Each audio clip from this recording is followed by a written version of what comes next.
বসে বলবো না তাকিয়ে।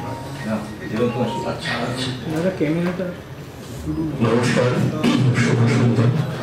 খুব ভালো লাগছে মঞ্চে যাদেরকে দেখতে পাচ্ছি। নাইজেল যখন আমাকে প্রথম এই নাটকটির কথা বলে আমি মুগ্ধ হয়ে গিয়েছিলাম। যেভাবে যে বাচ্চাদের জন্য, যে ছেলে মেয়েদের জন্য হয়েছে, সত্যি একটা বড় একটা সমস্যা আমাদের সমাজে, শুধু আমাদের সমাজে নয়, সমস্ত সমাজে। এখানে ইউরোপে, আমেরিকায়, সমস্ত জায়গায় এটা একটা বড় সমস্যা। সম্ভবত আধুনিক সমাজে এই সমস্যা আরো তীব্র। তোমাকে যে ব্যাপারটা বলেছিল নাইজেল, খুব সুন্দর নাটকের ঘটনার পরম্পরা।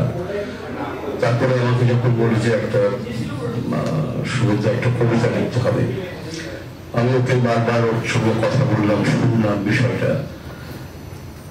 একেবারে একটা শেষের দিকে একটা প্রেমের সিকোয়েন্স রয়েছে, খুব সুন্দর। সেটা নাইজেলের মুখ থেকে শুনেছি, হয়তো রিহার্সালে যখন যাবো তখন দেখতে পাবো।